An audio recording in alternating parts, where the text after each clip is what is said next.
Welcome to another edition of the Heron Outlet. She is Alex Winley. He is Austin Robillard. I am Ian Hest. We will all be joined together in a moment in what has become a very exciting day, for better or for worse, with Inter Miami. A lot of decisions have been made, contracts extended, contracts not extended, contracts options exercised, none.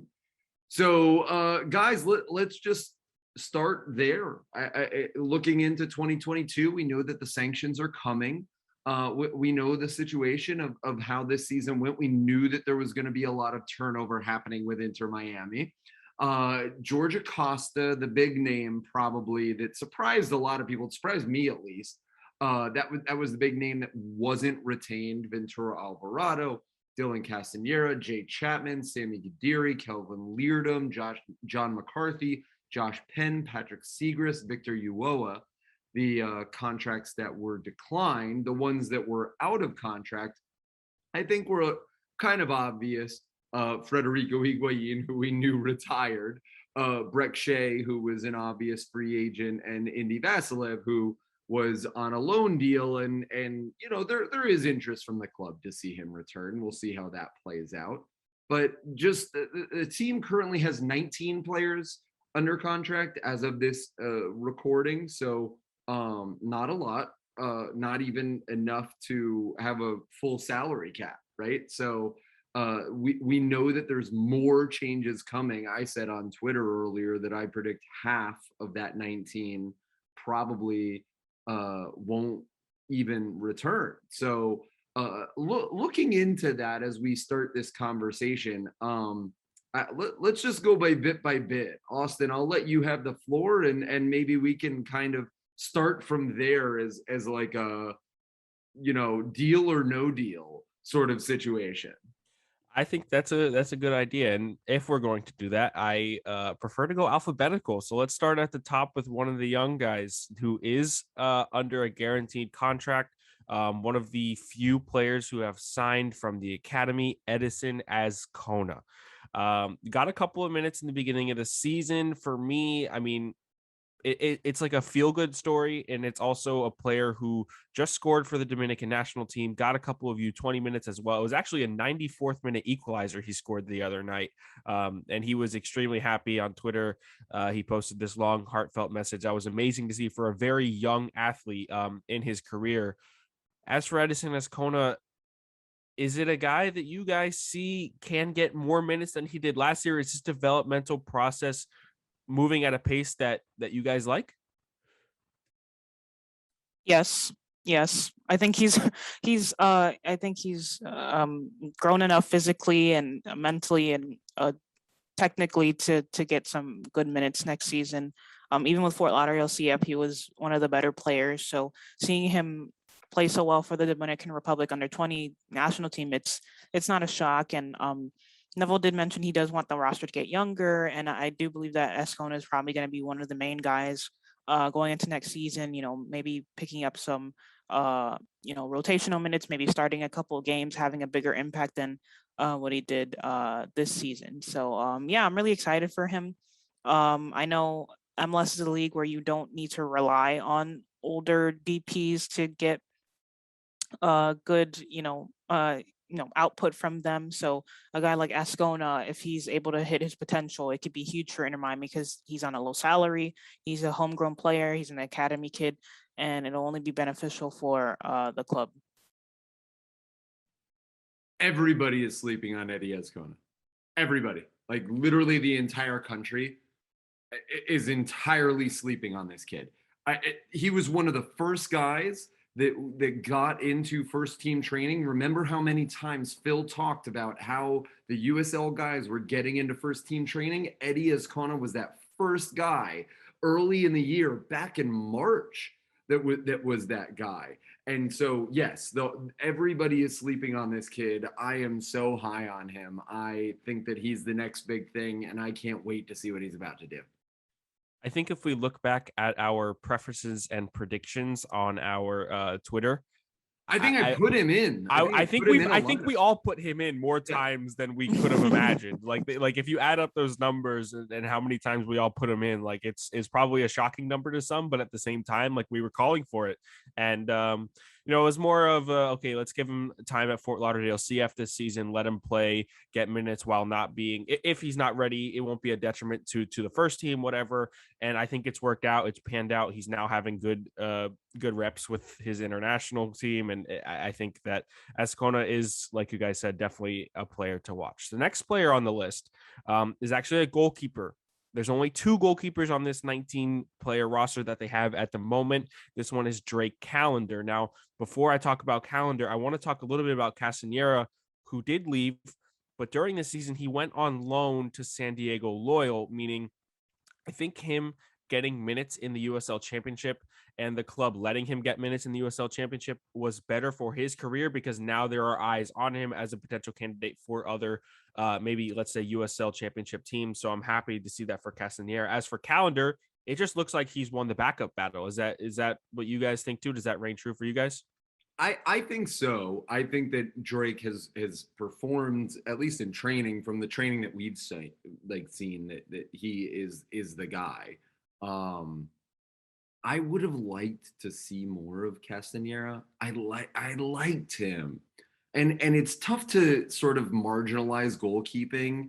It's a very difficult position to assess.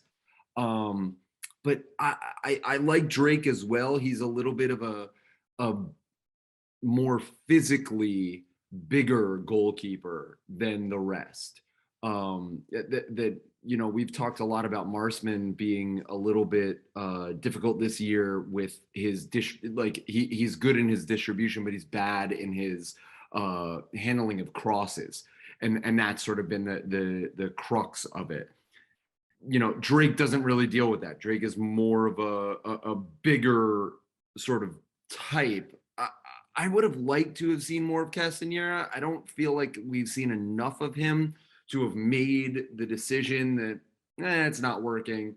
But yeah, I mean, Drake is the guy moving forward. And I think that we all need to sort of like come to that realization. And really quickly, it's not John McCarthy who did say his basically goodbye to the club, and now it's been confirmed that his option was declined. I will just say this: at the beginning of the season, before Marsman was signed, I thought that McCarthy was like, okay, you know what, we can be content with this guy at the back. And then they go in and bring Nick Marsman on a relatively small deal, and that was almost, I would say, genius from the club, because we know the quality keeper that Marsman is. And if you have a young keeper and Drake Callender behind him to learn and develop, I think that that's really good. Castanera does have a couple of years on Callender. I think that might have played a factor as well. Yeah, I think Drake, seeing him for Fort Lauderdale CF as well, I think he's more than good enough to be the backup for Miami at this point. I know this is like out of the blue, but Clement Diop did train with the team, so I'm wondering what they will do with that. Will he sign? I don't know. It remains to be seen. But as far as Callender goes, yeah, he's good enough to be the number 2. Like Austin said, he's only 24, and he can learn from Nick Marsman. And let's say in a couple years' time, Miami decides to move on from Nick, Drake can easily step in and be that starting goalkeeper for Miami. So. Yeah, not a big shock there. Yeah, I'm excited to see him get more minutes next season. I know Marsman does have a knee injury. He'll be back before the start of the season. It's just a knee contusion, so it's basically a bruise, I believe. So yeah, I'm excited for Drake. He did really well with Fort Lauderdale, and I'm not at all shocked that he'll end up being the number 2 keeper next season.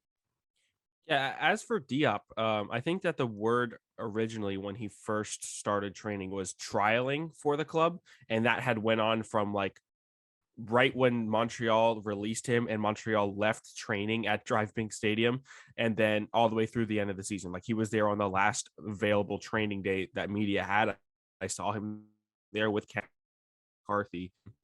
The thing is with Diop, I believe the reason he might have gotten released from CF Montreal, now you guys can quote me if I'm wrong if you know more about this, but I think he was on a little bit more money than they might have wanted.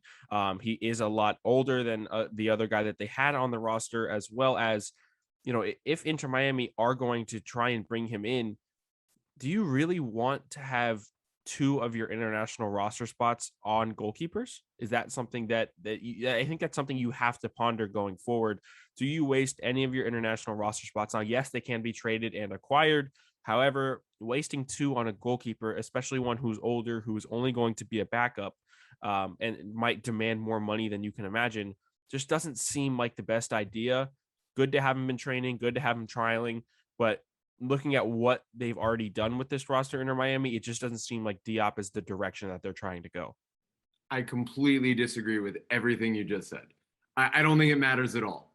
I really don't. I don't think that it matters at all. I think that Diop is actually a good thing, especially if you think about it in terms of Drake being the future goalkeeper of this club. If Nick Marsman's going to be the next 2-3 years, and then Drake's going to be that after it, absolutely spend the roster spot on him. I don't think that there's any solace in doing that. I think that it's so easy to do. Is there not another goalkeeper though that you could potentially get on less money who's a little bit younger that you wouldn't have to But worry? like, I mean, now you're splitting hairs, right? Like, right, but at the same, it just depends on Diop's demands first off, and then I think that with the way they want to, we're expecting a lot of roster turnover, right? Obviously, and we're going to get into that with more players.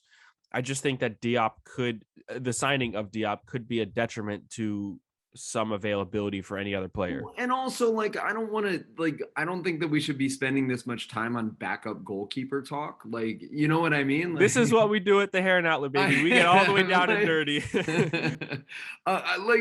Okay, like, I'm fine with it. It doesn't really bother me. And he's not going to take up, yeah, I think that you think he's going to take up more salary than he's going to. I don't think that he's going to really affect any of this stuff moving forward.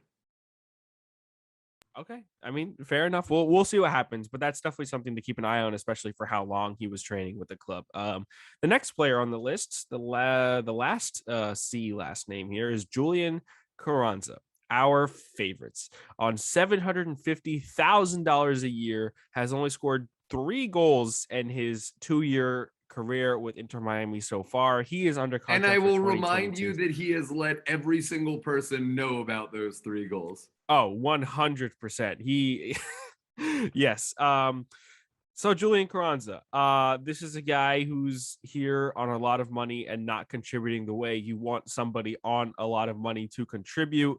Let's dive into this Carranza situation. Should the club and will the club try and move him on if possible, because he's taking a lot of salary, obviously that $612,000 plus the TAM money. I mean, there's a lot to look at there. What do we do about Julian Carranza? Sell him or trade him within the league. I don't know. I don't know. You know, the playoffs will happen. Teams will be looking for strikers or backup strikers. He's on a lot of money, but with the right team, I do think that he can be good. It's just not with Miami. You know, let's see how the offseason goes. You know, what MLS team will be desperate enough to trade. I know there are a lot of MLS teams that aren't willing to trade with Miami just because, you know, they're a rival and the predicament that Miami got themselves into. They won't be open to doing business with them. But I think if there's an MLS team that, you know, maybe doesn't want to spend a DP spot on a semi-decent backup striker, I suppose they'll trade for Carranza here in Miami. I just think that it's just going back to late 2019, early 2020, where they went into this, you know, philosophy of buying young players, and Carranza and Pellegrini were the two to do, and Mccoon were the 3 players to be a part of that. And then after that 0-5 start, you know, they decided to, you know, flip the switch and go the elder European player route, and it just, you know, it left Carranza and Pellegrini to an extent in just a no man's land, wondering what they're going to do. So you spent all this money on their potential, not necessarily their output, and now Miami's stuck with, you know, Carranza, who's scored, you know, what, three goals in 2 years for Miami, and it's just not, it's not good enough. Like, if you compare him to someone like Mitch Curry, who had what was it, 9 goals in, you know, the USL League One, and Sean Hundal as well. You know, they're much more prolific in their goal scoring. They're much more direct, and you know, if Miami were to bring them up to the first team, they'll be on less money too. So there's just, with the sanctions coming up, like, Carranza, if he was scoring goals, I don't think we'd be having this conversation, but he's just on too much money to not score goals. So I do think Miami will look to move him on, maybe back to Argentina, Mexico, maybe to another MLS club. I don't know, but he's just on too much money to not score goals. Alex, you just hit the nail on the head. Like I really, everything that I'm gonna say is just gonna be redundant at this point. Like everything that you just said is exactly correct.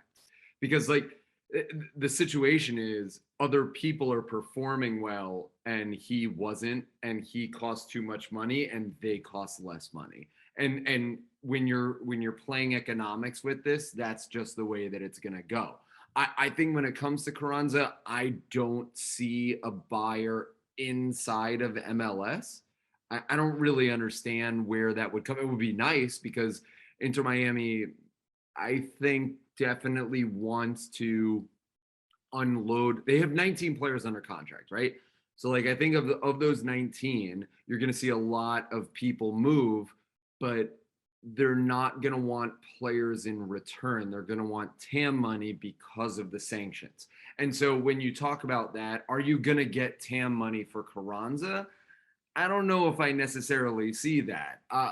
And so high contracts, not getting TAM money in return, it gets me like kind of cagey. And he's a wonderful guy. Really charismatic. I think that I would say, but I think that his future is not here in South Florida. And he definitely knows how to draw a foul. And that's my last statement on Julian Carranza. Yeah, I think you guys said more than enough. He's a player who just doesn't have the production to match the wages that he's on. And if you can get him off the books, that's the only plan that you should have moving forward. As unfortunate as it is, because we were all pretty hyped about him, when him and Pellegrini were coming over, but then the entire situation of 2020 kind of screwed everything over. Well, but Austin, let's talk about that for a sec, because those are the first two guys, right? Right. Like that was the start of it all. It was Pellegrini and Carranza, right? And so they spent I remember a lot of money. The exact moment when they signed too. I remember the place and time where I was. It was just a really surreal moment for the club. That was the exciting moment of all of this, and it wound up just not. It's so embodying of everything that has happened. It's like you look back at that moment in time and you think, wow, this was like very exciting, and then it all went wrong. And those two guys, for better or for worse, for the pressure that they deserve or the pressure that they don't deserve, are sort of the embodiment of that. Like that everybody thought this was gonna go a certain way, and it's gone the exact opposite. It was high risk, and obviously turned out to be low reward. Spending millions of dollars on transfer fee to get them from, what was it, Banfield and Independiente, and then the money that they were on in terms of their salaries, and that's the reason Pellegrini had to be bought out. We look at Carranza's; he's on 750. Estudiante, sorry. Yeah, it's definitely an embodiment of what this club has had to go through these last couple of years, and now, I mean, we're all calling for a move on fully at this point going forward. Another player that I'm not going to necessarily say is on the fringe, but it's a player that I definitely like and I have actually had my back for throughout this season in terms of his comparison to another player is Nicolas Figo. Another player who is on a high salary, 7-year-old defender, 28, maybe 26, around that area, prime of his career right now. The Argentine has played a lot of minutes for Inter Miami, has put in a lot of solid performances, and also has had some very interesting moments as well. I'll leave it at that word. But we know what Nico Figo can bring. We know the quality center back / right back that he is. What do we do about what does Inter Miami look at the situation and say, here's what we need to do? Where do we go from here with Nico Figo? Okay, Austin, make the case. I'm gonna let you can be the defense attorney in this case, and I will be the prosecution. Okay, so we'll just start by saying this. We're gonna skip the alphabetical thing for now. We're just gonna go LGP Figo. We're just gonna do it right here, flat out. So you're picking. I mean, like you're picking one, right? I'm picking one. No, Yes. everybody's picking one. Everyone's One picking of the two is like I think that we have sort of understood that one of the two is Right. not gonna return. Right. And that's also to do with the rise of Christian Mccoon, who we will Right, talk of about course. later on. But yeah, so Nico Figo versus LGP. Book it down. This is going to be the battle of the century. For me, I'm Nico Figo all the way. And this is why. One, he's younger. And it's only by a couple years, so maybe that's a little insignificant, but I will take that. Two, the on the field temper that they both show is sometimes a detriment to the team. Not only have they both missed time due to suspension and things like that, but LGP set the MLS record for accumulated yellow cards in a season this year. I think it was around 15, 14, maybe 13, around that number. Sat out 15, and he sat out for due to suspension. I think that would put him on almost like 3 times this year at least. And that's pretty insane to me to be losing a player of his caliber at the back in a time where we know our defensive situation was one that basically Phil had to cover up by switching formations to give them more cover. For me, Nico Figo will stay on the field longer. I think that they're both very passionate players, and they're both very, I would say they both have almost the same skill set, and it's very close in comparison. But to keep somebody who's younger and doesn't do as much uncharacteristic plays on the field, I would take Nico Figo, especially because he's on less money, by about 250,000, if I'm not mistaken. So that would help the TAM situation, especially with the sanctions, and that's kind of where I'll leave that. Yeah, I agree. You take Nico every day. I like LGP. He seems like a nice guy, but he's just on a lot of it comes down to money. It's not anything personal. It just comes down to money. And while his output has been, good, like Austin said, there's just he's always getting, yellow cards and suspended, which hurts the team in the long run. And I know Figal has gotten suspended a couple times, but at the end of the day, you need your best players to, keep their head on and stay on the pitch. So, as much as money, it just comes down to money. LGP is making far too much. LGP has said that he would like to stay, though, so I don't know how big of a factor that will be.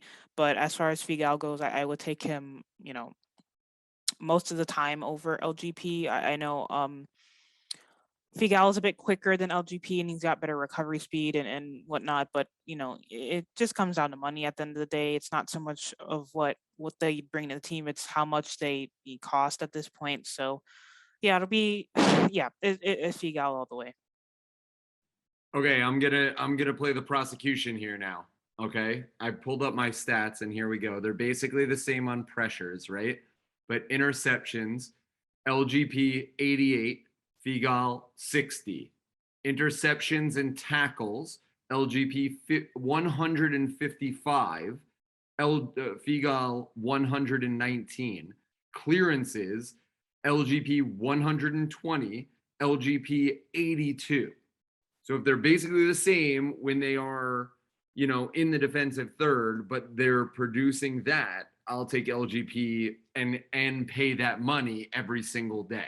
Let me How much jump in of here this really has quick. to do with playing style, though, and the Okay, defense? That's fair. But if they're playing the same position, then I like what LGP is doing for me. Can we put these numbers into perspective, though? Because I believe, despite the suspensions, Figo did deal with a lot of injury this year, and I think he probably played about 600 less minutes than LGP. Of course he did. So, but why? But that's because he's getting suspended. No, I'm saying no. LGP was getting suspended this year and still played 600, producing more with 600 more minutes. If Figo didn't get those minutes, he's missing 600 minutes. That's my point here.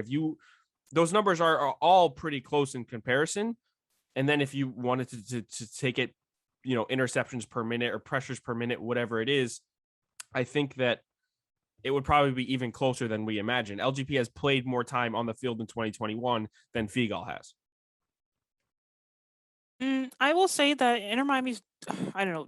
When I meant by playing style, I meant that, there are a lot of times Miami would sit in bunker and just have less of the ball. So that in turn would, require defenders to defend more. So, I mean, that could bump up their stats a little bit in regards to that. Let's say if they were playing, a more attacking style, I don't think that, interceptions and clearances would be that high just because they'd have more of the ball and be attacking. But I don't know. It's just we know that Figo has interest from other leagues, so Which makes it so much easier, though. Yeah. Alan, That's doesn't true. it? Like, I mean, so I just looked it up. He has 600 more minutes played. LGP had 600 more minutes more played this year. But like Figo, like the Figo to Tigres thing, it just kind of like makes It's there. sense. Like it's if already it's there. That like if it's there and you're able to offload him for an amount that Just you do it are at happy this with, point. you do it 100%, And that's 100%. no Yeah, But if that's it's fair. disrespect to That's fair. anybody. I'm not. That's no disrespect to Right. anybody. I'm just saying you're gonna keep one. You're gonna get rid of the other. If you Yeah. have this dish that's already been cooked, why are you not gonna just eat your meal? Like, why are you gonna create a problem where Figo comes back, LGB has to go, and you have to find a suitor for him? Like, you already have this thing here set up. True, Why and would we you don't not know. just do Yeah, it? we don't know how likely other MLS teams or even outside the league they're likely to receive. LGP and his salary and his transfer, and I suppose that makes sense. But yeah, as far as players go, like I'd take Figal just because he makes everything feel less shaky at the back. And that's no disrespect to LGP. He's a good player, like he was former best 11th for Atlanta United, like, that MLSsoccer.com piece we talked about.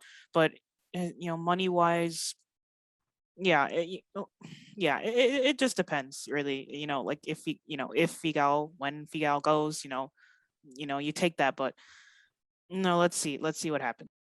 Really quickly. So with Figo and LGP, they both have a tendency to drive the ball up the field. You were talking about playing style, Alex. They both have this tendency to drive the ball up the field and lose it all the time, right? And I think that they both have shown that characteristic, and it actually costs Miami, I believe, in that NYCFC game, if I'm not mistaken. That's when I think Figo lost it. Somehow James Sands ended up with the ball on the other end, and then that's when he played the pass to beat Matuidi, right? But that's defenders getting forward, man. That's both. But I'm saying that was I'm going on your side here. I'm saying that was a Figo mistake, and he had done that before, especially in that the first time that Phil experimented with the 3 center back formation was that first game this season against Montreal at home. That was, I believe, a technically Montreal home game where they had the rain delay. Figo lost the ball in the corner twice, in our own corner twice, and they ended up scoring from that corner after playing out of the corner twice, not a corner kick. But yeah, there was twice where he had done that, and he had shown those characteristics to lose the ball in high pressure and volatile situations. And another thing with LGP as compared to Figo, remember that point in the season when we were looking at both of these guys and they were playing pinpoint passes from the halfway line and getting past.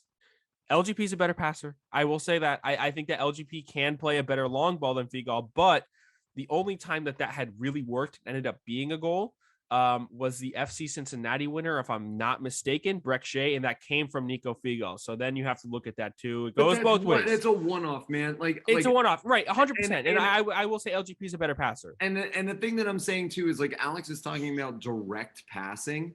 Like direct passing is LGP's strong suit.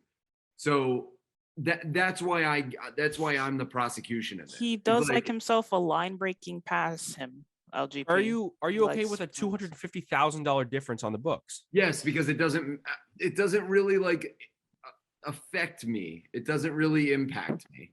The transfer fee for Figo will, probably offset the LGP wage. I believe. So, we could go all day about this, but there's definitely good arguments for both. All right, let's continue some center back talk here. We're done with the Figo LGP debate. We actually have no say in it, so don't look to us for any answers. We're gonna move on to a young center back. Are you saying that you're not the general manager of Inter Miami? Unfortunately, doesn't that really suck? I wish I was. Henderson, give me a call. So for For center backs, we're down to Ian Frey here, who unfortunately missed the 2021 season. Whether it was for Inter Miami or Fort Lauderdale CF that he would have been playing for, we don't really know. It probably would have been Fort Lauderdale. However, due to injury, I believe an ACL injury, he missed the season, but he made a pretty speedy recovery. If I'm being told correctly, he was in training at some points during the season, and he's looking like he will definitely be ready for 2022. A young defender, Ian Frey, he's in that same category as Edison Escona and Felipe Valencia, who we'll get to later. What do you guys think of him and the prospect of him? Can he be another Mccoon type story? So as the resident Ian in the Heron outlet, I'll just go first on this. I like Ian Frey. I think that he's like a tall center back type. I'm almost kind of like a Ryan Shawcross. There was like talk about him helping him out over the course of the season. I like him. I don't know how high the ceiling is, but I'm excited to see what possibly might come and to see if maybe like when he goes through this process of what he is, if he's able to be a first team player. Yeah, I like Ian Frey too. Was it the year before this year? He was a bit of a mainstay for Fort Lauderdale CF. He did play well. He's tall and lanky. He's got good feet. He's quick. He does like to put in a tackle. So I see him transitioning to MLS pretty seamlessly. He's a physical guy. So, and plus, like Ian said about the Shawcross connection, when they were both rehabbing from injury, they struck up a bit of a friendship. So, I do think that, he'll play well next season. Hopefully, he recovers well. Knee injuries are a bit tricky, especially for defenders who are constantly running, tackling, just abusing their legs. I'm excited to see him. A bit disappointed that he did get injured this season, but in 2022 he'll be back stronger. That we could definitely hope for, and if we have another story like Mccoon on the cards, that's something that would be pretty beneficial for given it's about to happen during this offseason. We're going to stay at the back, not center backs this time, but we're moving on to a wing back here and Kieran Gibbs. Now, Kieran Gibbs was brought in from West Brom during the middle of the season. His, I guess, highlight moment is that equalizing goal against Orlando in Orlando and around like the 67th minute, if I'm not mistaken, off of his head. It was a beautiful header.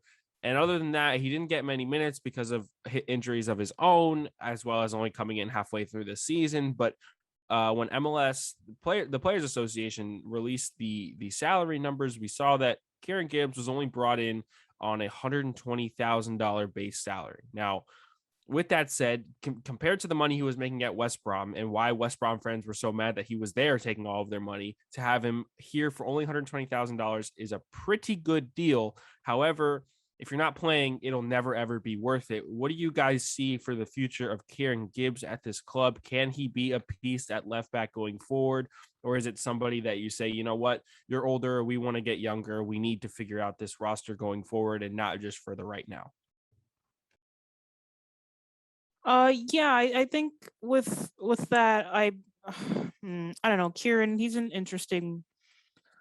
Yeah, I don't know. It's just he's on not a lot of money, but he's injury prone, So there are just swaths of the season where he just wasn't able to play, and when he was on the field, he was quite good for Miami. I don't think anyone would debate that, but even when he was at West Brom, like with West Brom, he was out for long periods of time.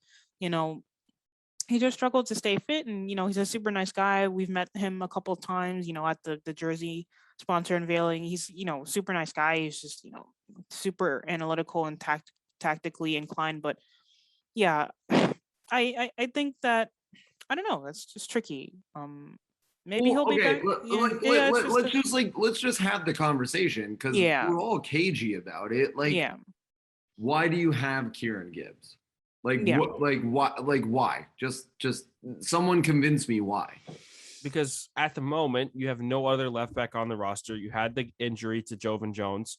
You didn't fully trust Brek Shea because at times you needed him as a winger after the Robbie injury earlier on in the season.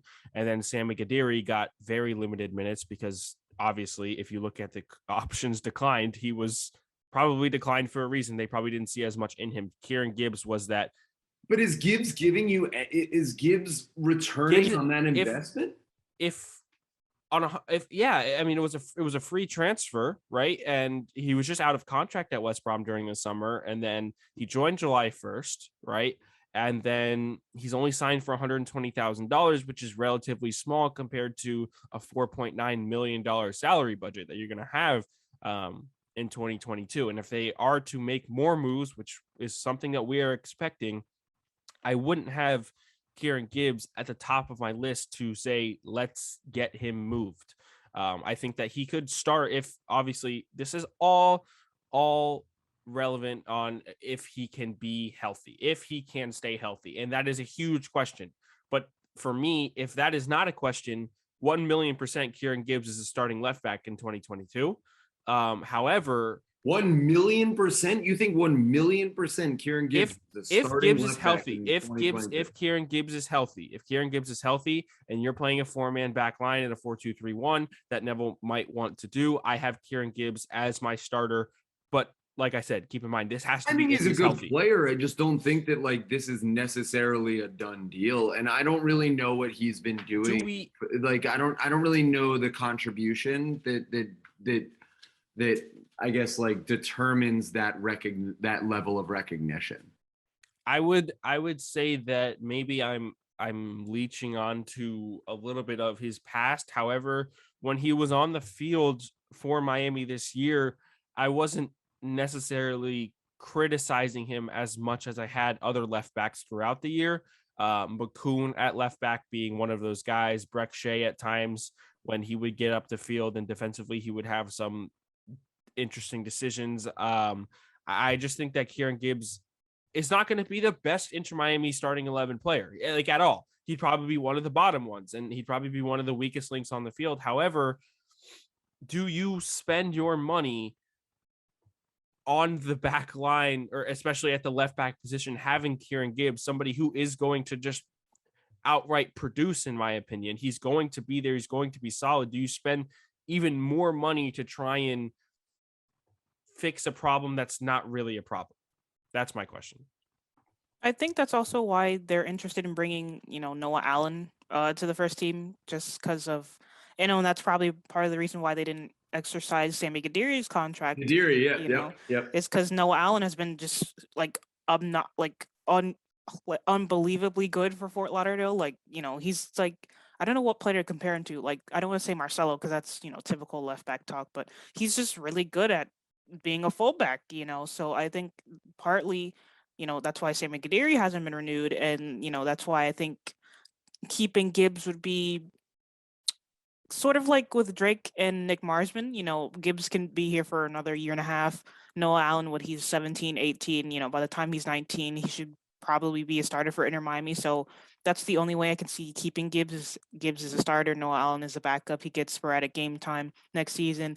Gibbs moves on, the season after next season, then Noah Allen's a full-time starter. Then you repeat the process, bring another backup. So it's just an intriguing left backs. Again, Miami's having this issue. Even last season, they had a left back issue. So Ben Sweat and Mikey Ambrose. Okay, but that brings me up. That brings up an interesting point, because like Austin, I want to ask you, like, you have been very much the proponent of the 4-2-3-1 and throughout the season, and so like, tell me what your back four looks like next year.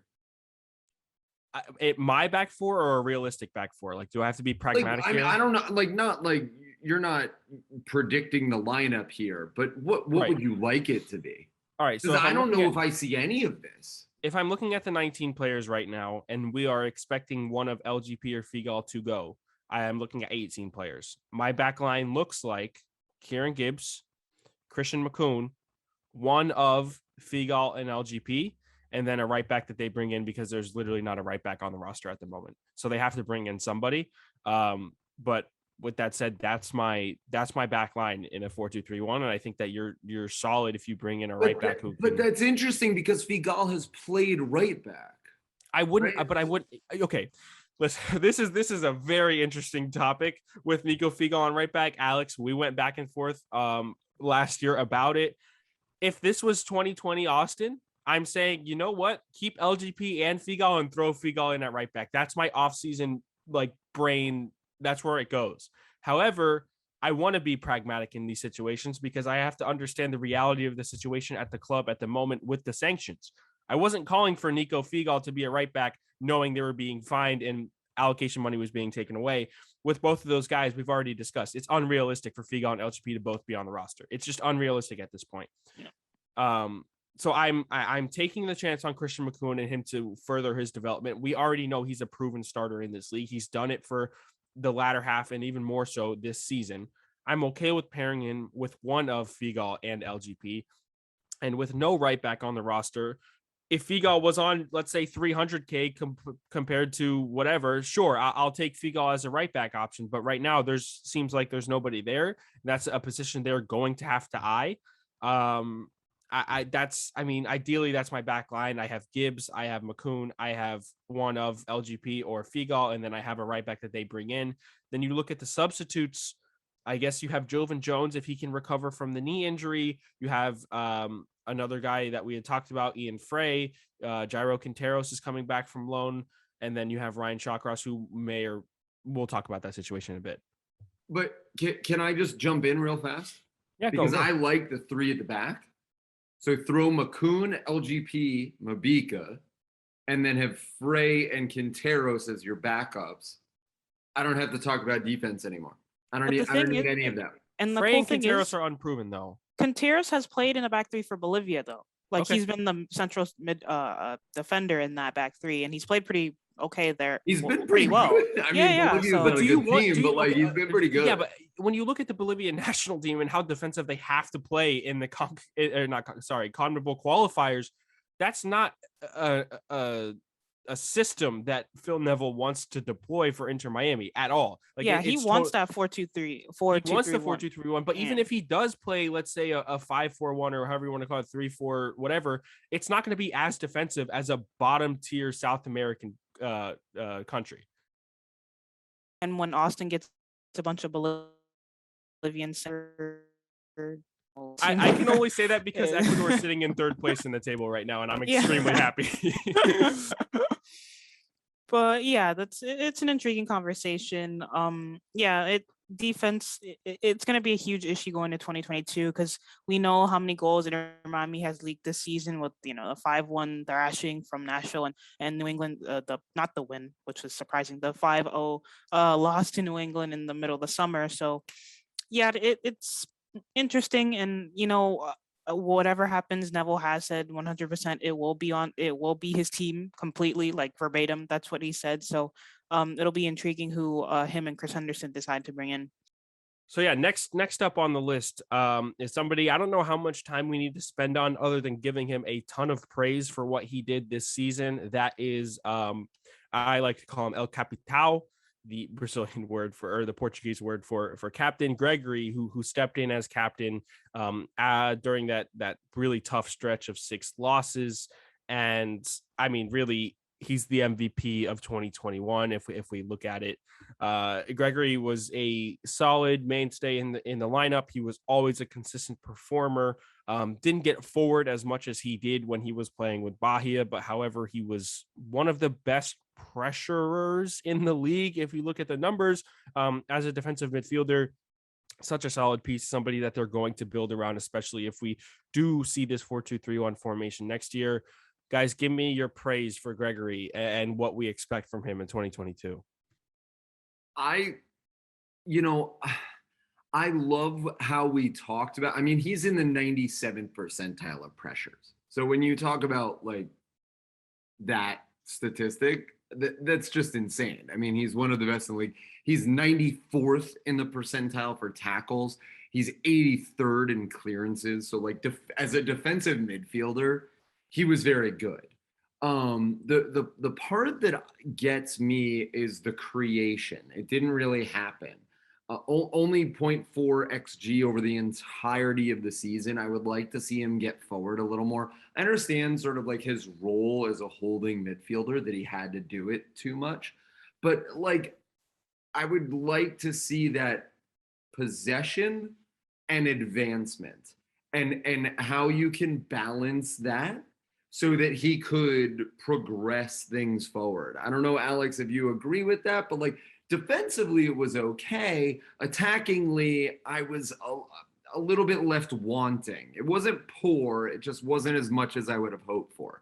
Yeah, and we know Gregory has that in his bag. You know, there was that one assist he got. I believe it was against Cincinnati where he put in a really good cross to was it Breck Shea and he scored. So Gregory has that in his locker. He just wasn't able to get us forward as much, mainly because he's been playing alongside Blaise Matuidi and Victor Matuidi held it Ulloa back, right? and Like, let's just be honest. Yeah, you have to look at his partners and like say the that was literal, probably the literal holding you back is when he.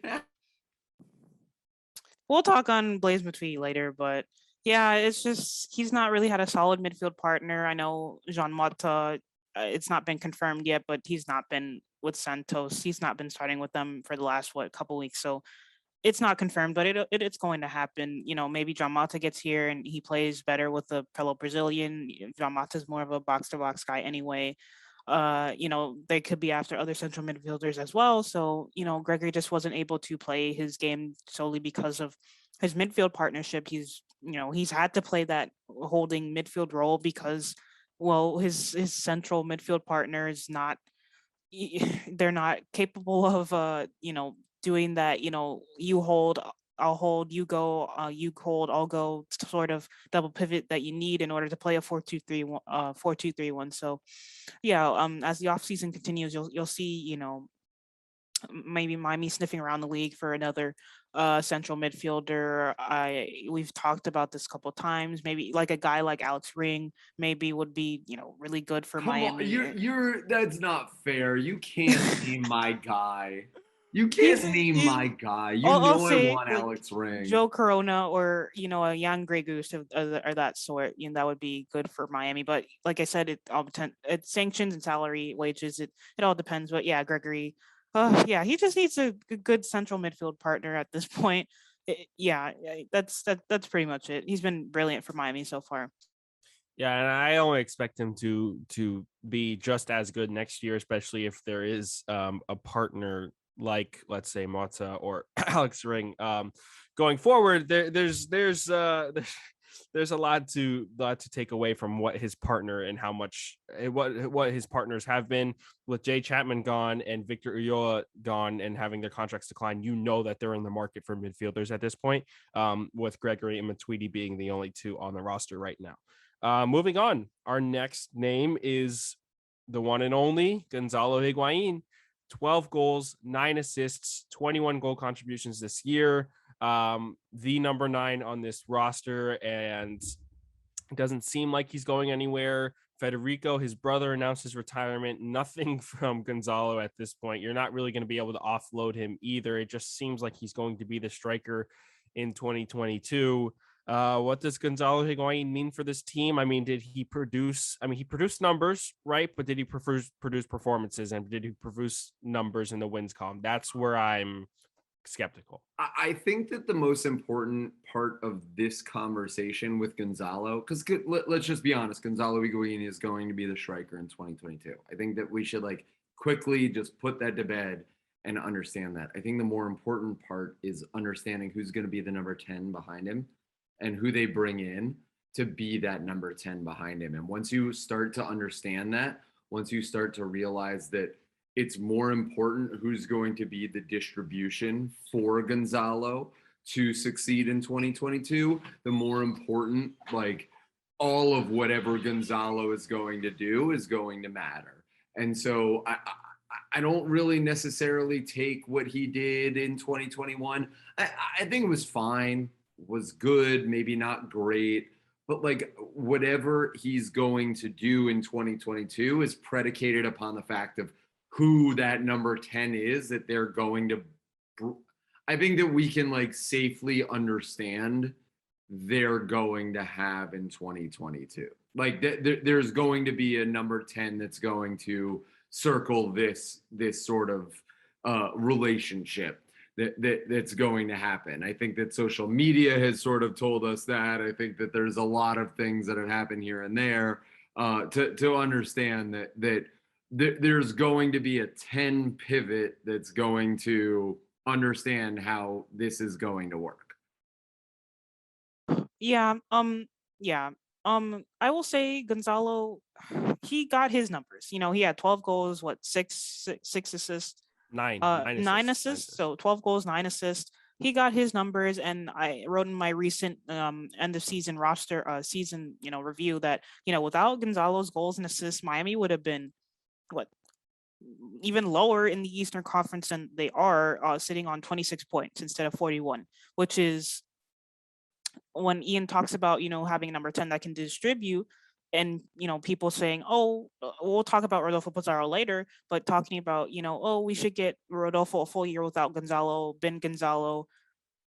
Pizarro has not been producing either. His goals and assists he's not produced. So, Well, it's just frustrating because it doesn't feel like the two of them work together. They like, don't. It winds up Pizarro will tell you himself at this point with all the tweets he's liking, but they just don't work.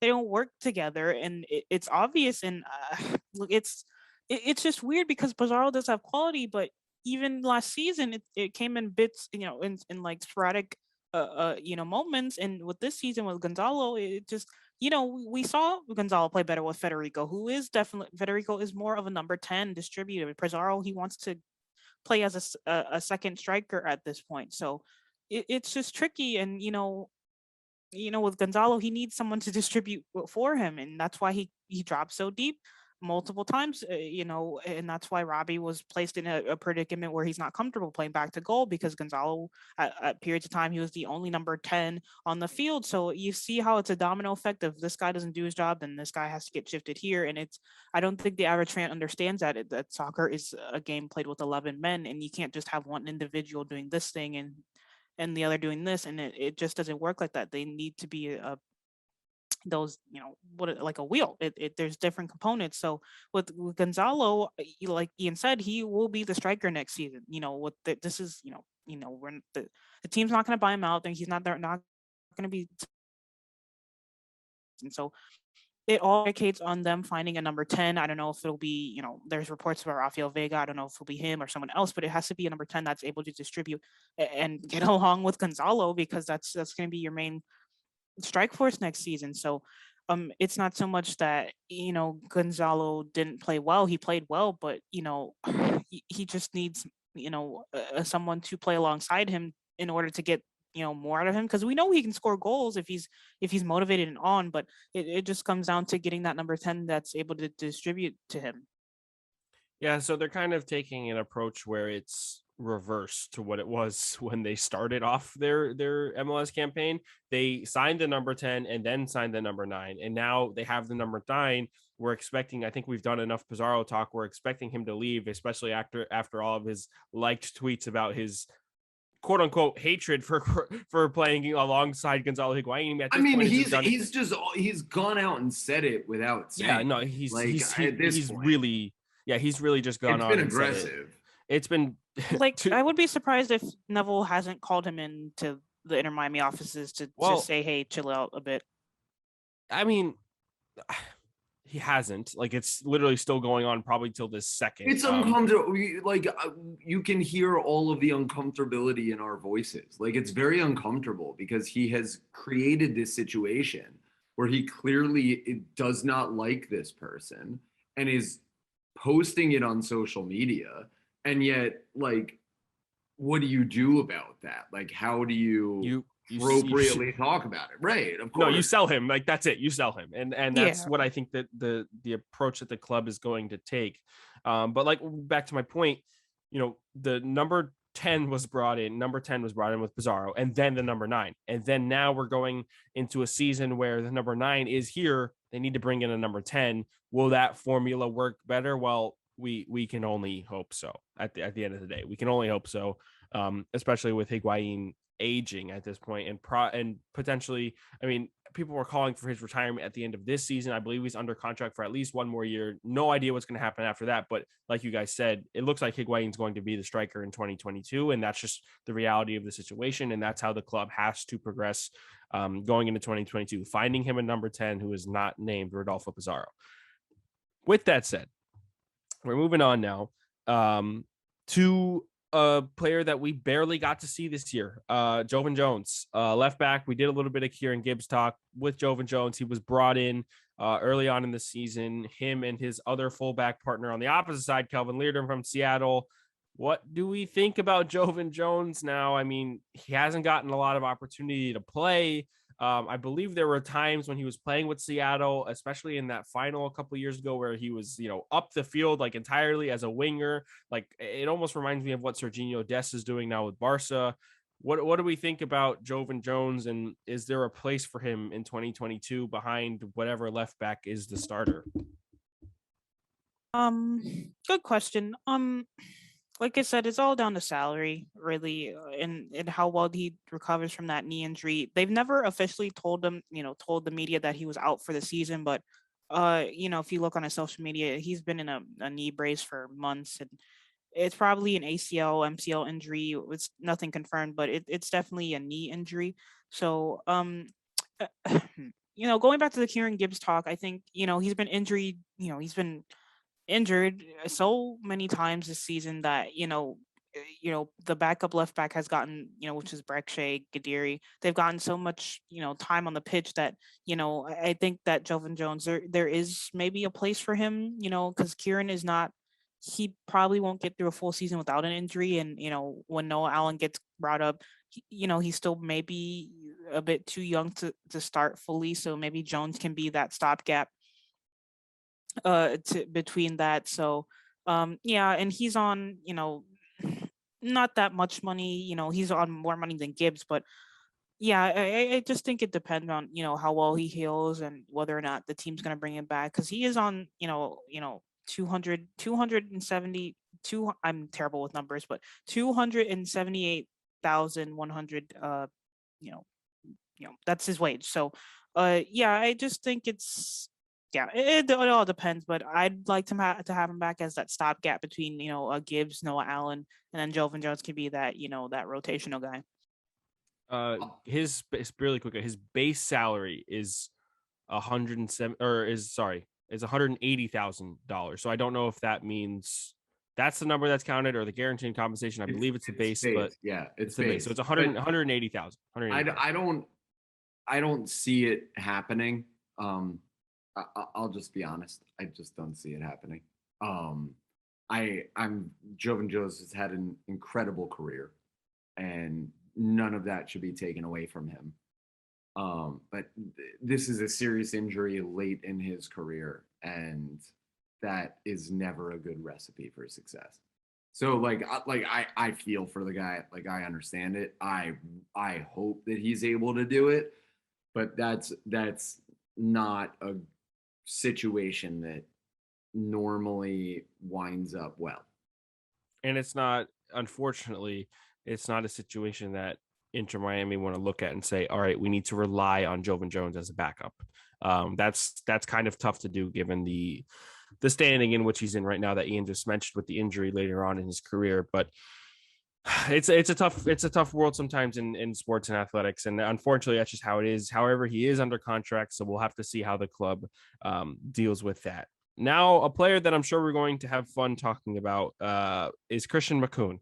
Christian Mccoon is up next, and I have to just sit here and give a formal apology to Christian himself, because in the beginning of the season, even when we started this podcast, I was not a fan. I was not. I didn't want him on the roster. I am hysterically laughing because I remember your rant about him, and yes, and they were so funny. They were repetitive, and they kept coming. And to say that he made me eat my words is an understatement. Like, he has made me almost feel bad. No, I do feel bad. Not almost. I do feel bad because this guy has developed in a way that I could have never expected. And he just, I'm at the point now, if you go and take like a couple of our first podcasts and you clip some of the things I said, and now I'm sitting here on November 15th saying, Christian Mccoon is a starter that I want in 2022. Whatever happened in these 6 months, I don't know what it is, but it did happen. And I am doing the dinosaur all the way around. I want to buy his jersey with the number 4 on it. I want to do everything. Christian Mccoon, my guy, I'm sorry. And I really, really hope the best for you going forward. We want you here as an Inter Miami player. You're young, you're talented, you seem committed to the cause, and you have proven so many people wrong, including myself, this season. I can't say enough good things about you. Now, let's take it down a notch. I'm going to stop the praise for a second. There are things that we do have to worry about at times, but we have worried about literally every single player that we've talked about so far. For me, it's developing the passing range. I think that that's something that is, and playing out the back for Christian Mccoon is something that I want to see an improvement on. But as a defender and as a force at the back, I'm completely fine with him being the center back. It's just, we even talked about it with Gregory and him going forward. Can Mccoon be a player that you use to play out the back? We saw that that's what Neville wanted to do. And then there was a shift in that with Nick Marsman playing long balls instead of playing the short balls. And I think that had to do with some of the passing ranges of the defenders and even the midfielders at times. So give me your guys' thoughts on Christian Mccoon, our starting center back in 2022. Brilliant. I'm very happy that he developed into the player that he is and still developing. He had a hard 2020, so I'm just happy to see him, fulfill that potential that, that Inter Miami saw in him, 2 years ago. He's without a doubt the starter next season. It's just a matter of who's going to be a center back partner. Likely LGP, maybe Mabika, maybe Quintaros. We don't know. But yeah, I'm super happy with him. He's been a rock at the back. He's got called into the Venezuela national team. That shows, how far he's gotten in regards to his development. So yeah, I've got nothing but praise for Mccoon, really. He's been one of the brighter spots in a drab season for Miami. So yeah, I'm happy for him. I'm happy to see him continue to develop, and he's not on a lot of money either, which is, he's on less than some of, these, like Shawcross, he's on less than him. He's on less than Jovan Jones. So it's not only is he good, he's a bargain. And our fear is that other teams will be sniffing around come next before he gets off. So yeah, Inter Miami better enjoy him while he can. Next season, he will definitely be here. And I think we're all excited to see him continue to develop into the player that we know that he can be. Like what's the not good, Austin? Like I honestly, to me, everything that I've seen has been enticing. I would say it's when he has the ball at his feet, it comes down to, okay, if I'm getting pressured, I can't do anything about it, and I'm going to kick it out or I'm going to kick it long and hope for the best. And sometimes his passes are just off the mark if he does have time and space. And I think that there's just room for improvement. And it's not a knock on Christian Mccoon. He's super young and he's got so much time. And I think that it's not even like a bad part to his game. He plays the safe option most of the time and he doesn't lose the ball. Like he doesn't do the LGP Figo things where he just outright loses the ball and plays an awful pass. That doesn't happen, which is a plus. However, the passes turning into something, or the long balls or clearances turning into something when he does get pressured, can be a bit frustrating when there may be a better outlet or a better choice. But I do think that him being safe, him being conservative at times can be a really good thing. He's almost the opposite in terms of how he advances the ball when they're in possession as compared to Nico Figo and LGP. But maybe I just want a better ball playing center back. And that's just my personal, feeling and what I want. But I still really love Christian Mccoon as a player. So guys, let's talk goalkeeping. I know we kind of talked about it earlier, but like Nick Marsman came in mid-season, replaced John McCarthy, no longer with the team. What do we think of the job that Marsman did? I've talked a lot about that I thought that some of the criticism wasn't really fair, but statistically is marginal at best.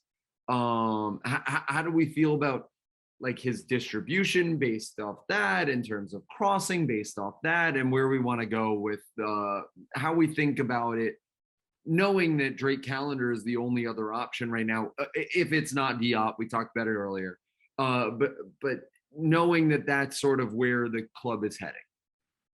Yeah, with with Marsman, extremely happy with what he's done. I'm happy that the club brought him in, especially on the wages that he's on, and I think that he's a really quality goalkeeper that has outstanding goal saving ability.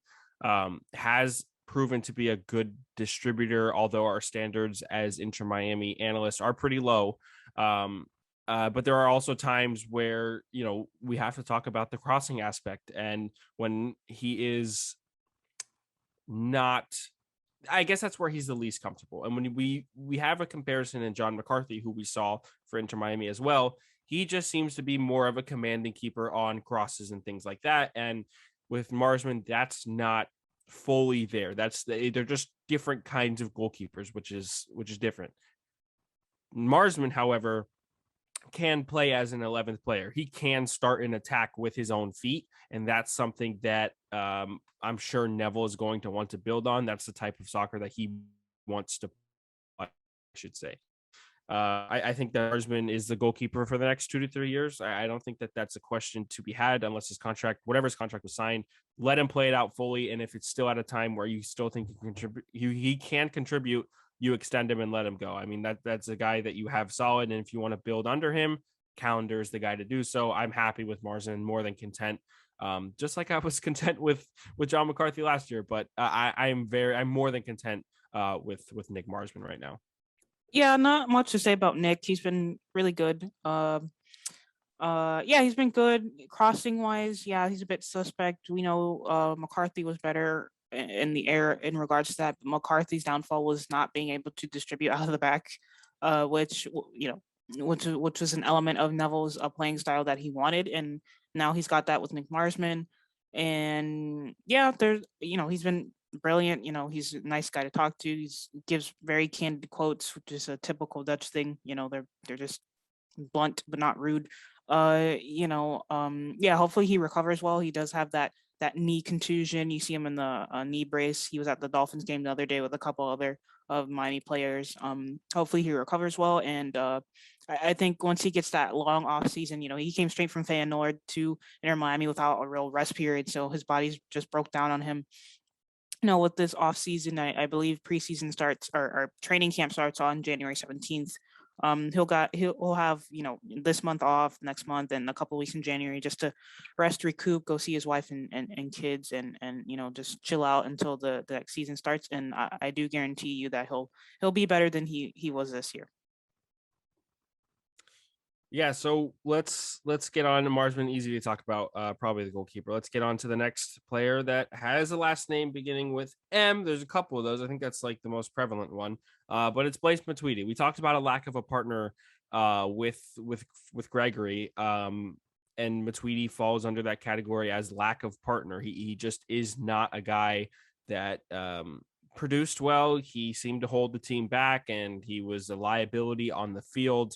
But he is a DP. He's making an absurd amount of money, given that he is regressing. I know that Alex, that's your favorite word for him, regressing.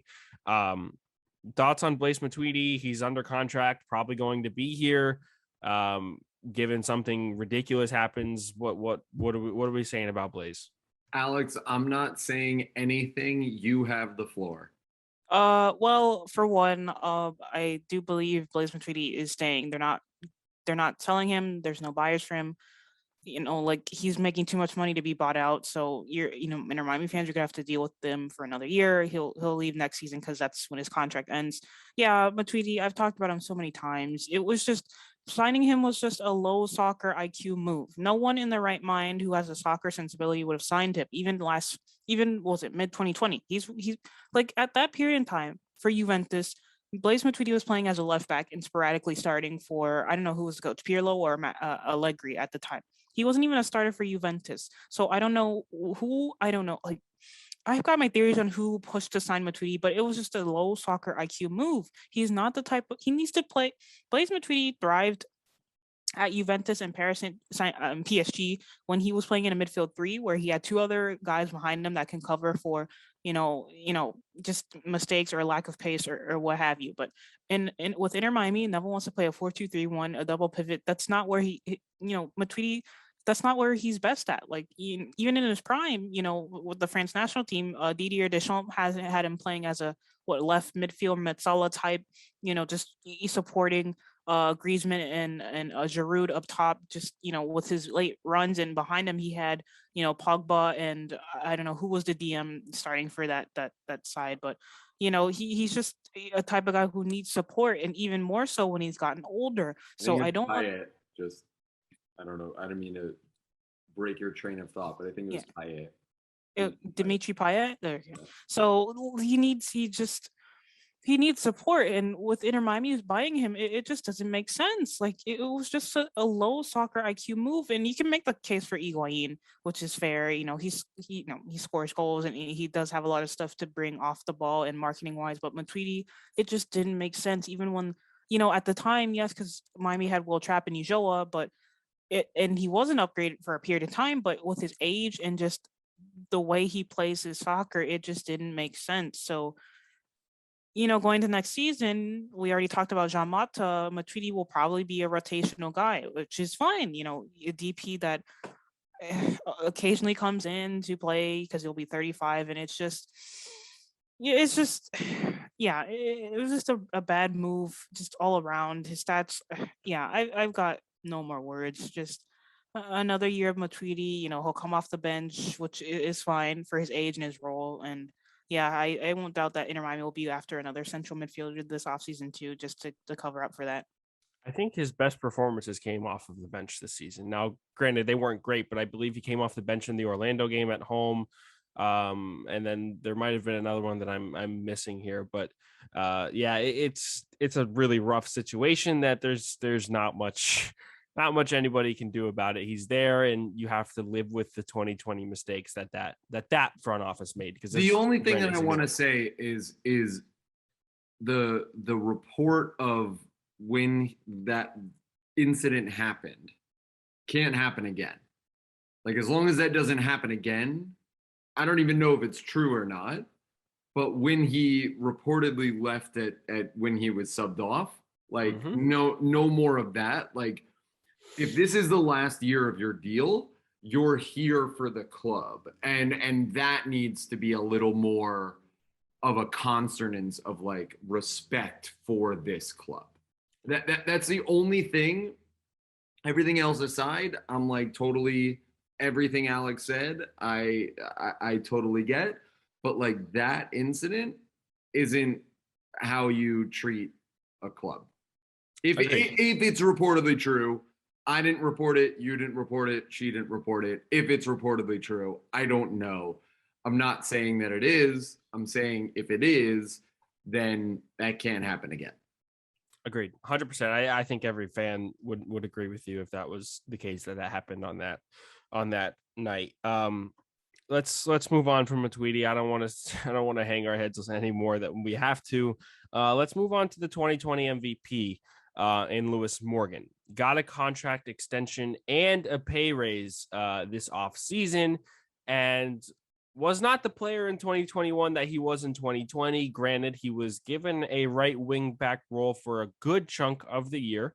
And he just seemed to, I don't know, even when he did get forward, there was only that really one glimpse of 2021 in him in the Atlanta game on Mother's Day this season, where he just dribbled through everybody and scored a goal. And, for Lewis, it's not something that Miami fans were used to. But we use the term regressing for Matuidi. It just seemed like it was a natural regression for Morgan, but that's because of his regression in his role. I mean, he was asked to do a ton of defensive duties, given the situation within the back line and Neville having to switch formations.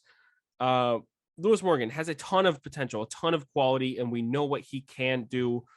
He didn't produce this year. What does that mean for him, especially given the fact that the club gave him more money, and when he got more money, didn't produce more quality?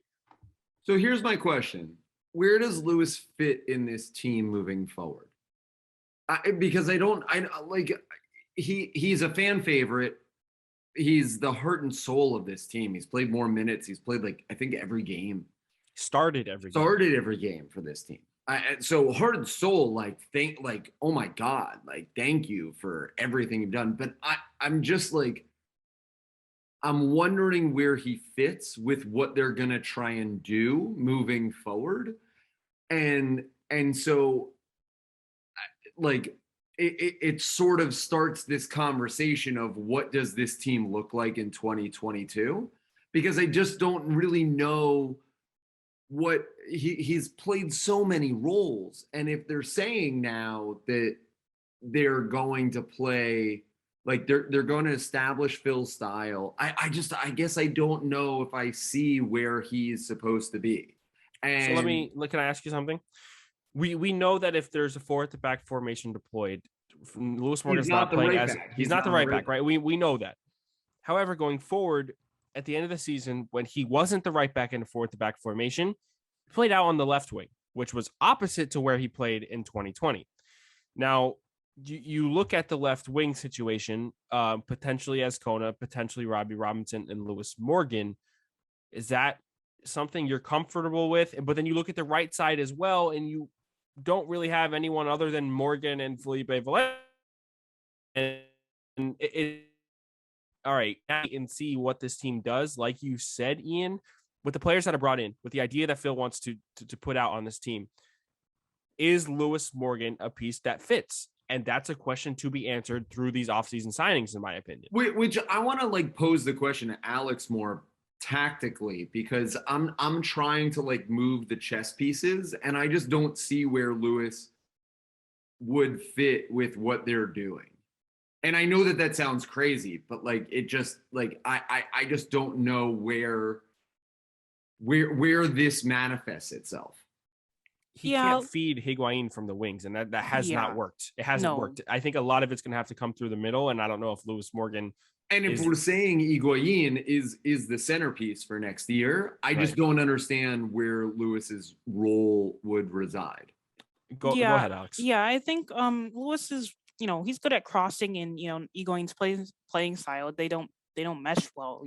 Lewis wants to, last season it was okay because maybe Carranza was playing there, maybe he had license to cut inside more with Diego Alonso, but this season, even when he's playing centrally, Lewis doesn't have, with all due respect to him, he doesn't have that sort of ball retention that can cut through defenders. So there's, you guys have seen it. There's been so many times this season where Lewis will try to cut through the middle and his first touch will be off, or he won't be able to, bypass his man.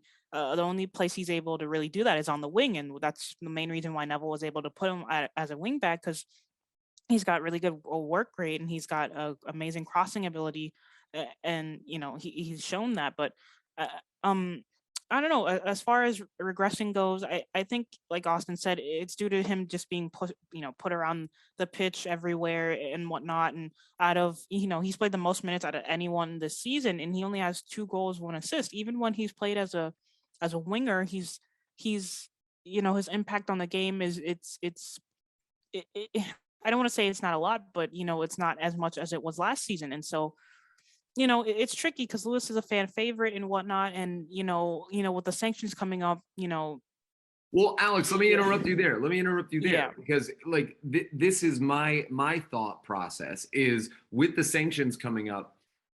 I mean, I think that we all agree, like any MLS team would love to have a Lewis Morgan on their team. No, yeah. Do you not consider the possibility of using that as like basically sanctions relief assistance? If you're, this is where I look at the situation where you have LGP and Figo making a ton of money. You want to offload one of those guys. Mm-hmm. You have Gregory making a ton of money with TAM and his transfer fee. And then you have Lewis Morgan, who had a transfer fee as well and got a contract extension and pay raise. All of those guys, I mean, yes, with the sanctions coming up, unfortunately, the situation is you have to ponder these questions and think. This is just where we are, right? It's just, it's just how it is. Where we are. And it would be, I mean, a pain to see. I mean, it's a pain for me already to say that I know that LGP or Figo are probably going to leave. Like, I hate to have that in my mind because I think that is a tandem that, or I thought it was a tandem that really could have worked. And it's 2 solid center backs who have proven themselves already. But one of them are going to have to go, potentially. Obviously, it's just no reporting at all. But the same thing goes for some of these attacking players as well. And now with Lewis Morgan in the season that he had, these questions have to be asked because he's making a ton of money. And in a year where your money is being cut on the books. But also, let me cut you off, because I don't even think that it has anything to do with how much he's making. I think it has to do more with like what they could get for him.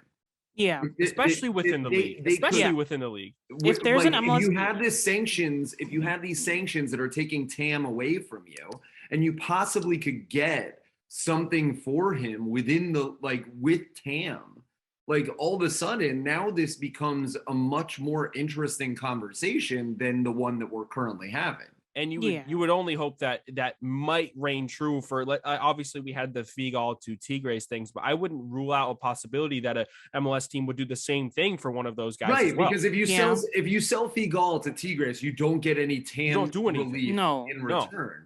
If you trade Lewis Morgan within the league, you probably are going to get that Tam relief. So those are two separate conversations that I think the acquisition of allocation money is going to be extremely important. And when you're looking at assets, unfortunately, Lewis Morgan is one of those guys going forward. And I think that there is another couple of guys you could name, but he's like the one, the one, especially if he doesn't fit in Neville's 4-2-3-1. Yeah, like it's hard to say if there's a really good offer for Lewis. It's hard not to see Miami at least thinking about it. I mean, with the sanctions, they need some cap relief. So, and Lewis Morgan is one of their best assets. So it's unfortunate, but that's the predicament Miami is in, and that's the nature of the game. We'll have to see what transpires with that, but I think that it's a situation to monitor, much like Figo, much like LGP, whichever the way the club goes there, and much like our next player, Rodolfo Pizarro. That's another situation where you look at and say, all right, we've already talked about Pizarro as a player and what, he doesn't like Higuain. He said that through Twitter and all this kind of things, whatever. We can move past that, but let's try and figure out what the situation is for him, like we're trying to do with Lewis and these other guys. The situation for Pizarro is he's got to get off the books and you've got to move him. Is it to Mexico? Is it? I don't think anybody in the league's really going to want him other than maybe, now call me crazy, but RSL would a West Coast team close to the border potentially go for Rodolfo Pizarro? I'm that is a genuine question, because we know he sells shirts, right? Yes, right. And so maybe potentially a DP transfer within the league, if that's even I don't even know if that's ever happened before. Has that happened? Yeah, I'm sure it has, but for allocation money, has that happened before? I mean, it's that would be another thing to question, but more realistically, it's a move back to Mexico and Miami trying to get at least some of the money they spent back on him when they acquired him from Monterrey. Pizarro, and thoughts on how to get rid of him at this point. I think we've talked enough about him as a player. Yeah, I mean, I think that it's a done deal. I think that Chivas is probably the most likely suitor. And that's okay. It doesn't have to be this way, it didn't work out. Thank you for everything. You were the first DP. It's a relationship that isn't working. And I guess I'm a little more disappointed at the whole social media stuff. That's a big thing. It's so unnecessary. Petty, yeah, unprofessional. It's small. He's better than that. And they clearly don't like each other. What do you do with that? I didn't know that until all of the social media stuff. It was evident that they couldn't play well together, but the body language, to not like each other. But I'm just being point blank, I didn't know that they didn't like each other. If you're gonna go on social media as a professional athlete that aggressively, I didn't expect that, but I liked Rodolfo. I didn't think that it necessarily ever fit the parts around him for his skill set. He clearly is one of those. He reminds me of Christian Eriksen, right? A guy that always plays better with the national team than he does with the local team. That's a good point. Yeah, and that was always the way that it interacted with him. And so, find a suitor for him and let him go off and do his thing. And I don't see him with a club in 2022. Yeah, you guys know my thoughts on Pizarro. I think he's a talented player, but it's just wrong fit, wrong fit.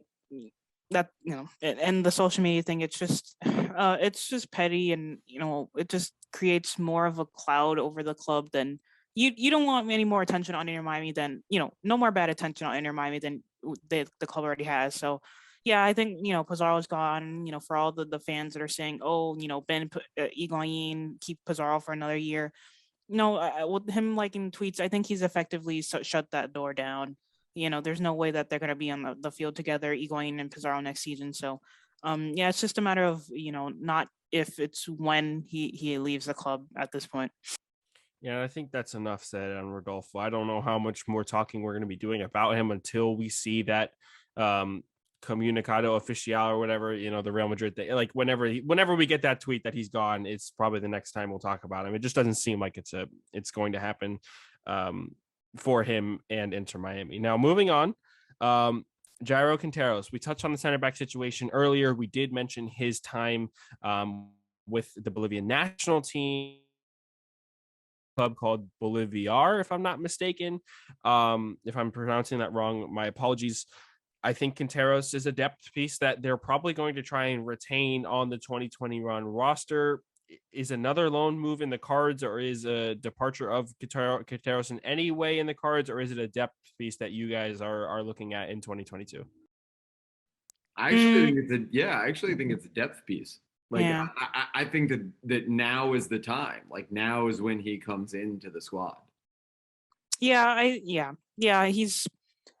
the club bought him in 2020. He's yet to play a single game. So and more of a depth piece. If he pulls a Mccoon, even better.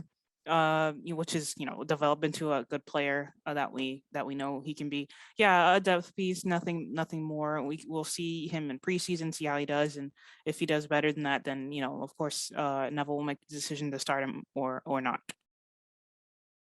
Yeah, and I think that he's gotten a good amount of minutes for his club, and I think that his minutes with the national team definitely haven't gone unnoticed. And to get a guy back who had been playing that much on loan is probably a good thing. And at 20 years old, it's a guy you look to as a depth piece now and a potential for the future. So there's a couple of different situations you can go with Quintaros, but we'll have to see what the club decides to do. Now, getting to the last couple of players here, Robbie Robinson is the next one up. Now, Robbie Robinson has had a lot of ups and downs in his early career as a professional athlete. Remember, he came from Clemson. He was an NCAA star. Won the comparison to a Heisman Trophy and NCAA soccer. This guy was a stud.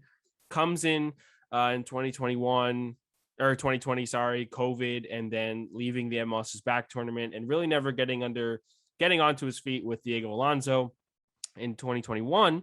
Phil Neville says in preseason, Robbie Robinson could be a left winger. And that's exactly where we saw him. He gets a goal in the first game against LA Galaxy right at the halftime whistle, if I remember that correctly. And a couple of good performances until a couple of injuries that I think that to be very critical here might have been mismanaged by whether it was him or the club, but we saw that time and time again, the hamstring was giving him so many problems. And then there was the concussion and the Chile incident, just a whirlwind of stories revolving this guy who seems to have a ton of talent. What do we think about Robbie Robinson going forward? Now, I will say this, he is a generational Adidas athlete still under his rookie contract, meaning the money he's getting and the player that he is not going to be counted towards a salary at all. But so keep that in mind going forward.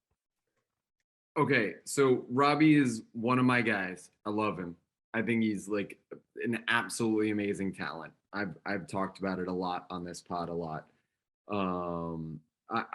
I'm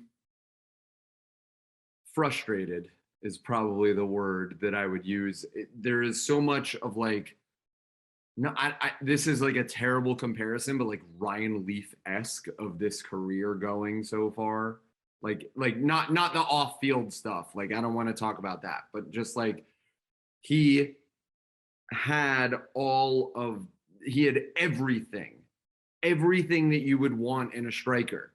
And all of it on field. I'm strictly talking on field. Everything has been just like, what is happening? Why is this working this way? And switching positions, trying to figure out where he fits in the team, and all of that stuff. Like it's frustrating to see because he is so talented, and the team has the affordability to keep him on the books for now, but next year probably would be a make or break year if you keep him.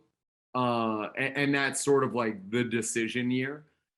But he hasn't done well under pressure. And so understanding that the pressure's coming might do more harm than good. And that's a little bit of a cause for concern. I remember watching him in college, and he looks like an entirely different player than he does at Inter Miami. And so it's just like so weird to see this. And, I wish the best for the kid. Like I said, I'm a huge Robbie Robinson fan. I think that he's a tremendous talent.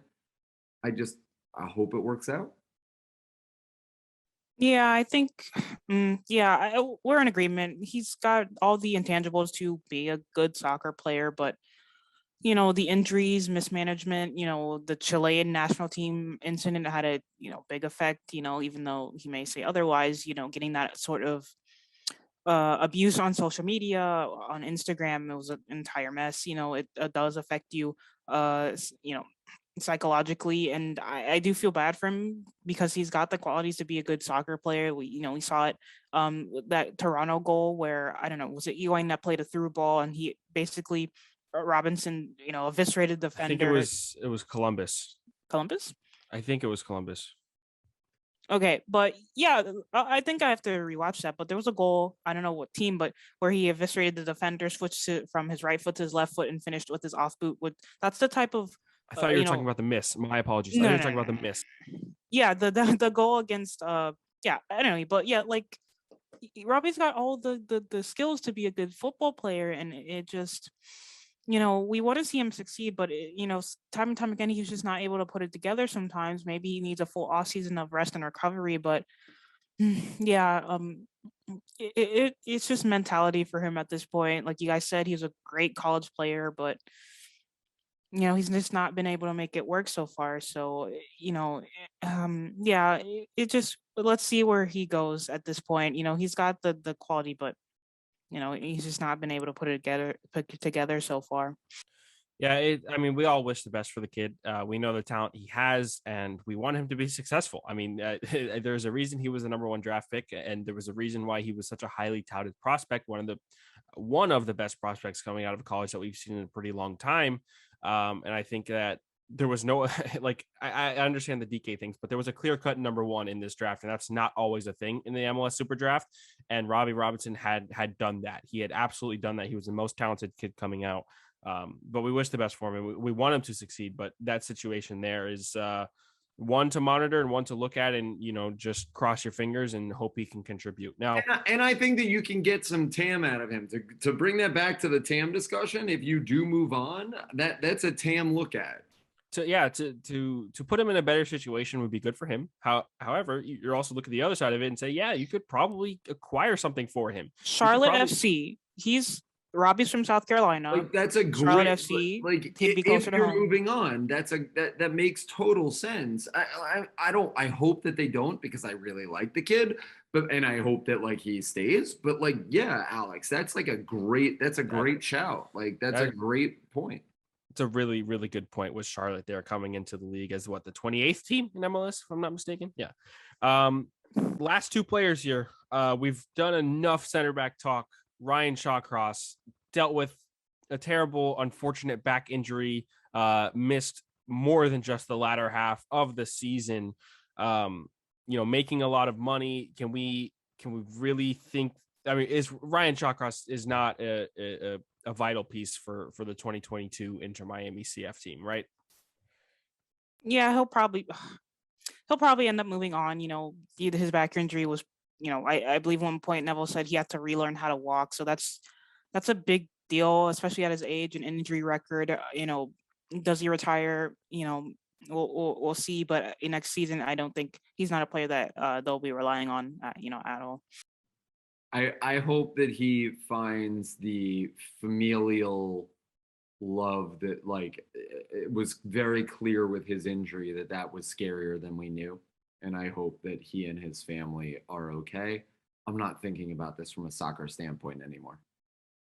That well said, absolutely well said. Yeah, when Phil Neville came out and said that in that one press conference, I think everybody was taken back a little bit. And when he put it into perspective, and he had to think, Shawcross has kids, he's got a wife, he's got people to think about at home.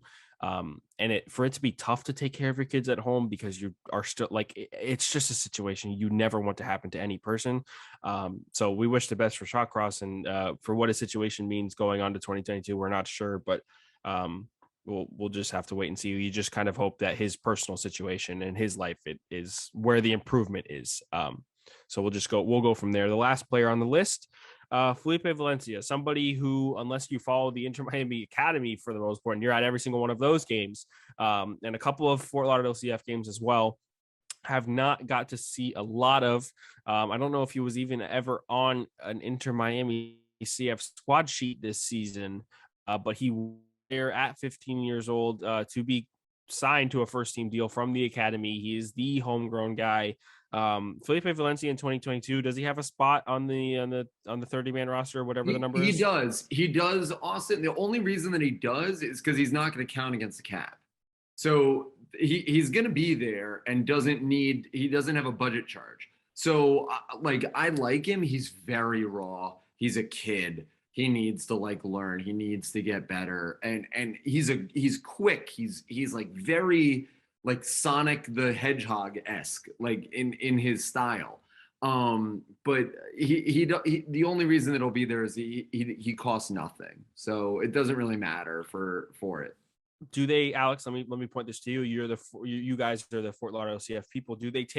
Is this the Edison Azcona year for Felipe Valencia in a full out loan basically to Fort Lauderdale and let him get all the minutes in USL League One? Yeah, he didn't get a lot of minutes this year because I believe he did have a niggling leg injury, so they were sporadically playing him. He was just working his way back to full fitness, and he's still only 15, 16, so he's got a lot to develop. So I do believe that he'll probably be on loan at Fort Lauderdale CF. Play a lot more minutes this upcoming season, and yeah, first team maybe a couple of games he'll be on the team sheet, but yeah, as far as that goes, he'll probably be with Fort Lauderdale, just getting back up to fitness, getting his physical side up, and mental, technical, all that good stuff. I really do see the Azcona route for Valencia. I think that's a route that could be very beneficial. But I mentioned to you before, right? Don't sleep on the videos that the team puts out, because Azcona was the first person that Phil mentioned when he became head coach in preseason training. He was the first one. And so you start to see these guys as we go around, just be a little mindful of what's going on. All right, so that was 19 up, 19 down. We have gone through the players with guaranteed contracts. They're under contract for 2022. That doesn't mean they'll be here in 2022, or maybe it does. We don't know, but we just covered it all here on the Heron Outlet podcast. Make sure you check us out every week. Check out the YouTube channel, check out Twitter, all the Heron Outlet stuff, where we're producing a ton of content at all times. And I think the off season might even be busier than the regular season. So make sure you guys stay tuned. For Ian Hest, for Alex Winley, I am Austin Robillard. This has been the Heron Outlet, and we will see you guys next week.